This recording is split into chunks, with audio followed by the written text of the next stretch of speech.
What was the process for acquiring those first clients? You had a decent amount of inbound, but like, what was that process really like? Yeah, again, I acknowledge, and I was very like fortunate because of the content, where it was like getting the clients wasn't necessarily the hard part because had been so consistent with the content, but it was more so just people like that would just hit me up on LinkedIn and say like, hey, do you do consulting?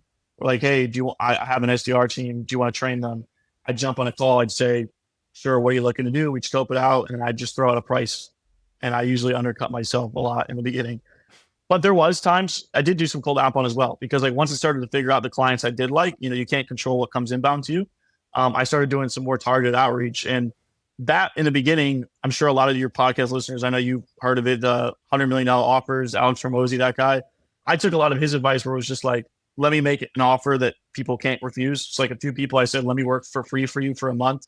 And I just cold emailed the companies that I really thought I could help, and just offered to like run their cold email campaigns for a month. And a lot of those people turned into paid clients, or a couple of them did.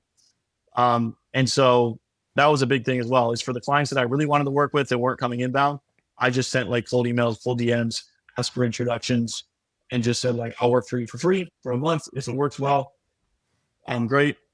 You can start paying for me, or you can start paying me. If not, no worries. There's a lot of people who are there's a lot of mixed reviews on doing free work. I am in those I early days. I think it saved me, helped me work out a lot of a lot of kinks in my own way.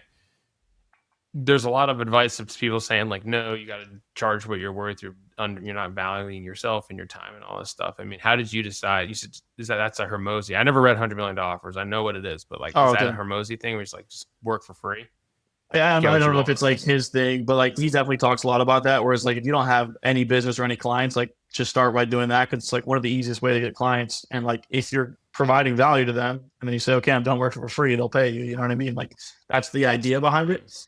How did I decide? Honestly, man, it was a lack of confidence. Like I think I could have just started charging from the beginning, but I didn't have confidence in myself because I hadn't started my own business or really done things on my own. And so I figured like, hey, if I'm working for somebody for free, there's no pressure on me because they're not paying me, so I don't feel all this pressure, and I can make mistakes and figure things out. And actually, now that I'm thinking about this, Nick, when I was working at Mailshake, I took on like a few free clients while I was still at Mailshake to just like validate that I could do some of these things. And then some of those turned into paid clients. So I did that while I was still on my W-2, which afforded me the luxury of like not needing the money at that time because I was still getting paid. And then obviously I just had to work more hours, like weekends and later at night and stuff, but that did give me some extra time. So to answer your question, long story short, I just didn't have the confidence, and that gave me the confidence. But I don't think it's always necessary. Dude, I just want to like highlight a moment here, which I think is super important. Something like 20,000 email subscribers, like 40,000 on LinkedIn, global head of global outbound for a company like PandaDoc, director of sales for a company like Mailshake.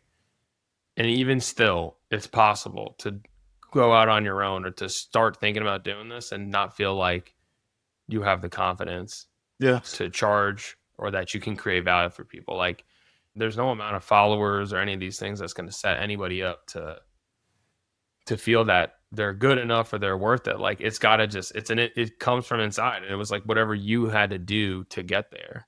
yeah, yeah, man, 100%. Like I completely agree with you, and I had like people telling me like, and you like when we started working together too, like you can charge more. You can, it's yeah, it really just has to come from yourself. Yeah, but I think the thing that matters more is that you ended up getting there. So we talked about you started building out your services stuff, but writing on LinkedIn for a while, like this opened up a ton of different opportunities for you. And I think some people see a bunch of revenue streams and they get either overwhelmed or they get over rotated and trying to grow all of them at once. Did you end up growing these things in any particular order? And like, what was the smoothest thing?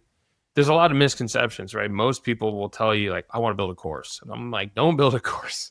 Yeah. You can't reach enough people. But I know you have a course, you've been doing brand deals, sponsorships and things like that. You're part of the Sell Better team and you do a lot of content and stuff with them. So like, how do you look at your revenue streams and kind of what you're building in that way? Yeah, I think I was definitely focusing on too many revenue streams in the beginning. I'm gotten it better now. Like the first thing I started doing was sponsorships and stuff through my newsletter and through LinkedIn. And I didn't start that until people started asking, like, "Hey, do you do?" Like, I just created content consistently for a long enough period of time until people said, like, "Hey, do you do sponsorships on your newsletter? Do you do sponsorships on LinkedIn?" And so that was really smooth because once I started finding the products I liked, then that was a pretty consistent revenue stream, and I started to learn that.